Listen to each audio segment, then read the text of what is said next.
a steel cage match and is for the WWE Championship.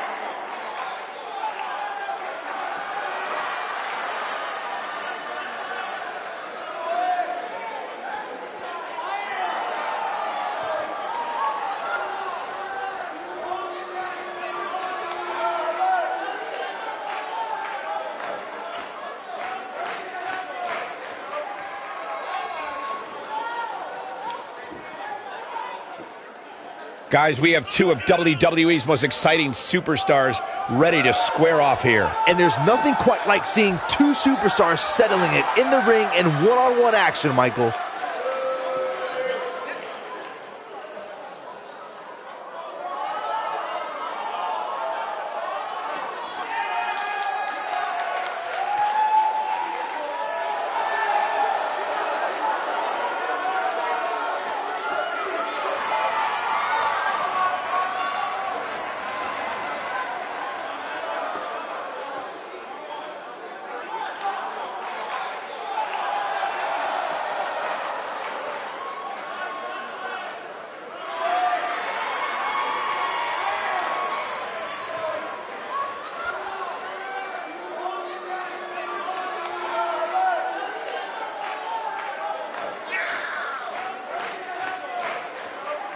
One-on-one action coming up here, guys, and I'm willing to bet this will be one we won't soon forget. Totally agree, Michael. When you have two superstars as hungry as these two competing in the ring, you can bet it'll be memorable.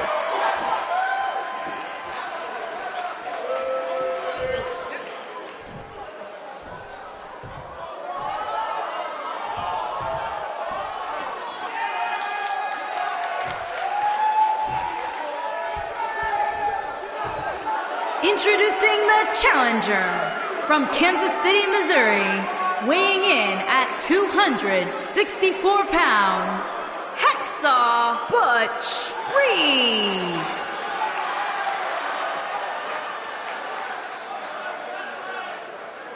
Introducing the champion from Warner Robins, Georgia, weighing in at 278 pounds, he is the WWE Champion, the All-American Ron Simmons.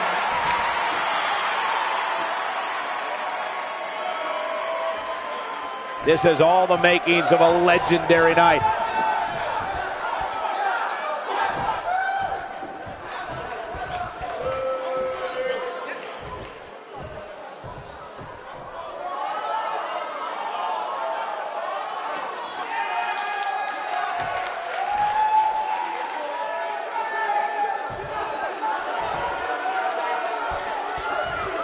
And we're underway.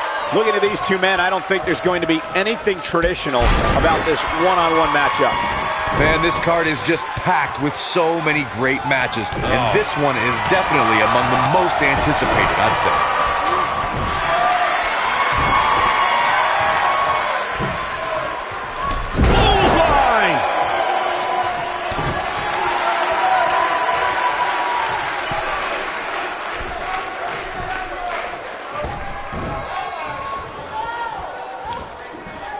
Nailed it.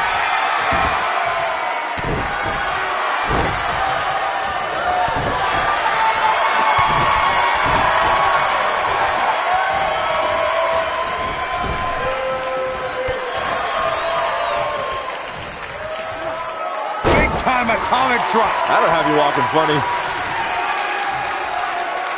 Challenger's starting to falter. He's really going to need to create some space for himself. You hate to think this way, but part of me thinks he might be over his head inside that steel cage. Wow. The good news for him is that he doesn't appear to have taken too much offense up to this point, but that can obviously all change here.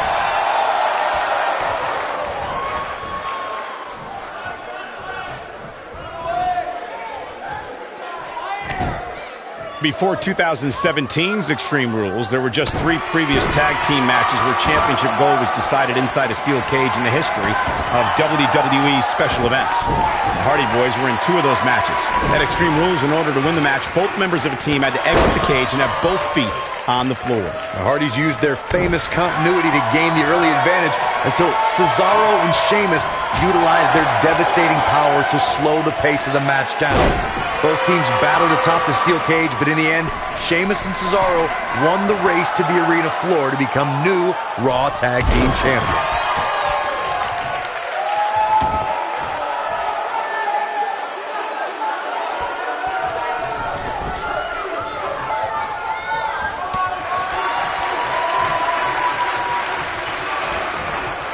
Oh boy, he is rolling. Knocked off his feet. Now that's a takedown. Boom, what impact. The challenger's championship dreams are fading quickly. He put up a good fight, but it may be the end of the line for the challenger here tonight. That's over at this point. There's no way to sugarcoat this one. He's getting absolutely... This might be it. Oh my. The champ's in a bad way now, Cole. Shoulders down, championship on the line. I can't believe it. He just kicked out. Not yet.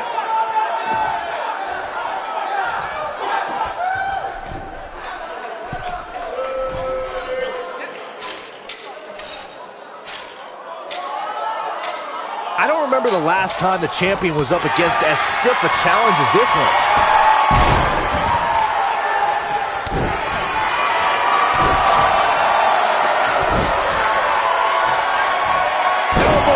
Its mark.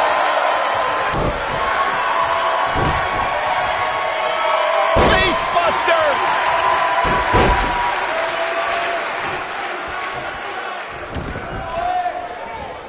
Stop in the leg. Just nasty.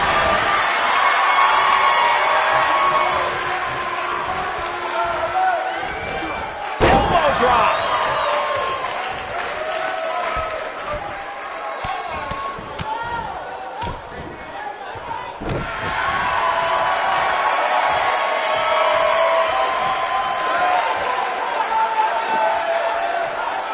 The steel cage is a massive enclosure that stands 15 feet in height. For almost 35 years, a select group of high flyers have taken their aerial assaults to greater heights. And when I say that, I mean superstars climb to the top of the steel cage, the real high red district, and dive off onto their opponent. And that all started with one man in October of 1983. Jimmy. Chop block from the front. Wow, I'm just as surprised as you guys are. To your point earlier, Byron, we've definitely seen some unbelievable attacks be launched from the top of the steel cage. And you mentioned the most iconic, the steel cage match for the Intercontinental Championship that saw Jimmy Superfly Snuka clash against bitter rival, the magnificent Morocco. There's no denying that Superfly set the bar. You look over the years to people like Jeff and Matt Hardy, Eddie Guerrero, Kurt Angle, and Chris Jericho.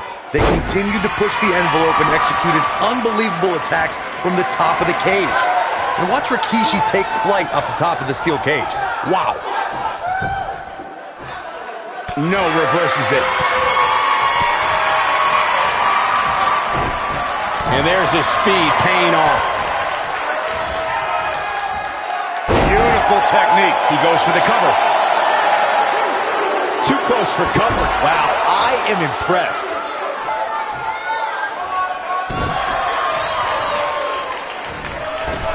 What a boot!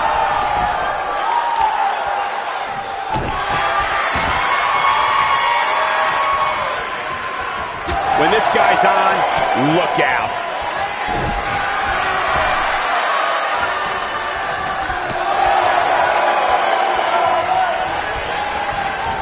You gotta believe this one's over.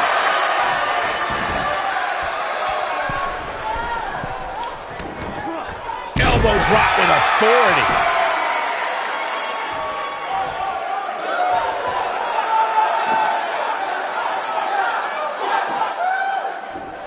If the champ loses the title here tonight, it won't be from lack of conditioning. Talk about being Working on the leg. This one is over. impressive, but you gotta be careful if you go to the well too often. What a clothesline! Ouch! This is what makes him one of the best in the business. This is harsh impact. That's how you put an exclamation point on a match. Quickly into the cover with the title on the line. Real nicely done. I can't believe he's in this. Oh, wow. Set him up.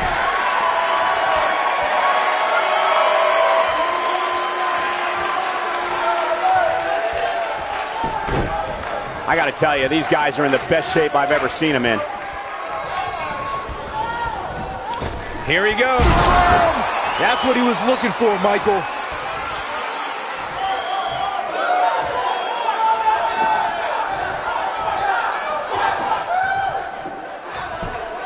The WWE Universe has seen the evolution of the steel cage in the enclosure known today as Hell in a Cell. The first time an enclosed cage was seen was in October of 1983 in the last Battle of Atlanta. The enclosed cage was seen a few years later in the War Games match from the NWA. There were even cages stacked on top of each other like WCW's Tower of Doom. Byron, when we talk about the progression of steel cage matches and the type of structures that have been spawned from them, I need to point out that some cages have been electrified. One was made from bamboo in the form of a Punjabi prison match. And of course, the elimination chamber with glass pods and steel doors. And today we have the Asylum match, where weapons are on top of the cage. Just goes to show you that times may change, but the objective to destroy an opponent remains the same. There's still no better way to settle a score than to do battle with your adversary inside a steel cage.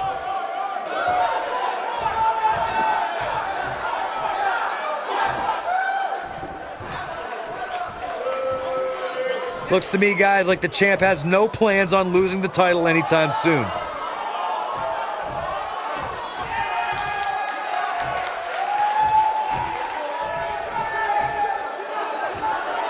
The rivalry between Ultimate Warrior and Ravishing Rick Rude began during the Super Pose Down at the 1989 Royal Rumble. Then it progressed to where both superstars battled over the Intercontinental Championship. At SummerSlam 90, the rivals met inside a 15-foot-high steel cage for the WWE Championship.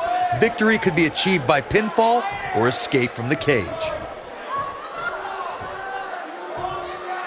Corey, the WWE Championship match between the Ultimate Warrior and Ravishing Rick Rude was the second half of the double main event at 1990 SummerSlam. The rivalry between the Warrior and the Ravishing One was so heated that no one knew what to expect once the two men were able to battle inside a steel cage, which at the time was the most grueling match in all of WWE. The Ultimate Warrior dominated early on with his incredible strength. Rick Rude turned the tables and used the steel surroundings to his advantage. At one point, Rude dove from the top of the cage onto the Warrior. But after the Warrior's signature Gorilla Press Slam, the Ultimate One climbed over the cage and retained his WWE Championship. We talk about how important stipulations are in a steel cage match. If superstars sign a contract where the only way to win is escape the cage and have both your feet touch the floor, the competitors must have a plan. Especially since you have to be comfortable trying to escape through the cage door as you do climbing over the top of the cage and vice versa. Corey, you touched on something moments ago that's so important for the combatants in a steel cage match to remember. A superstar must be able to think offensively to figure out how they're going to escape the cage. They must think defensively at the same time so they can prevent their opponent from getting out of the cage first and winning the match. While a superstar must become comfortable with escaping the cage by both exiting the cage door and by climbing over the top of the cage, they must also be aware of their attributes and what's best for them. Let's just say if you're a giant like The Big Show, The Undertaker, Kane, or even Braun Strowman, it's preferred to exit through the cage door. According to historians, the twisted metal that we see as part of steel cages today dates back 80 years. To settle a dispute between competitors Jack Bloomfield and Count Pietro Rossi, the two met inside a ring surrounded by chicken wire. At first, these types of matches were referred to as fence matches. Corey, you gave us an impressive history of the origins of the steel cage match. I'd like to point out to our viewers that from the 1960s through the mid-1980s, chain link fences were used to enclose the ring for WWE steel cage matches. A superstar could win by pinfall, submission, or by exiting the cage through the cage door or climbing over the top of the cage. We should also point out, Michael, that the way to win a steel cage match can vary by match depending on what was agreed to before contracts to compete in the match were signed. Talking about history, at WrestleMania 2, WWE unveiled the redesigned steel cage with solid steel blue bars before returning to chain link mesh in the late 1990s. This might be it. Oh, my.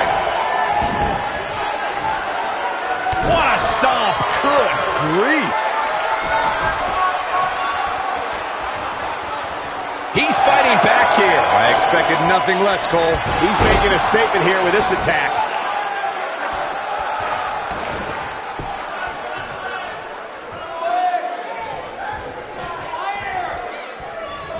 You can bet every superstar on the roster is crowding around the monitors in the back to see which one of these guys comes out victorious. Nailed it. The champ starting to feel the pressure a bit. This match is clearly taken. Shoulders down. Championship on the line. New champion. And he breaks the cover. He isn't going to go away that easy.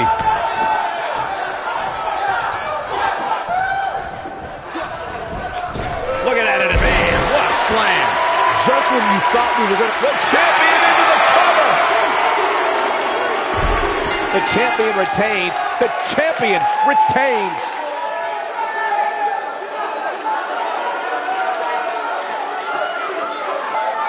Well, guys, we thought that steel cage match was going to be a great one, but this was more than I even hoped for. These superstars gave as good as they got, and these fans got their money's worth from the opening bell. These superstars gave as good as they got, and these fans got their money's worth from the opening bell. That's the kind of match that makes me proud to be here at ringside. Action from the opening bell and a finish people won't soon forget.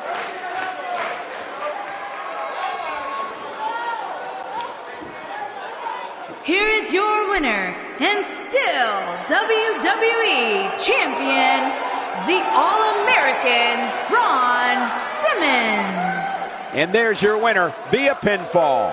I don't know if there's anybody in the back that can actually unseat this dominant champion. I'd like to think we just saw one of the greatest title matches in a very long time. I hope you enjoyed it, folks.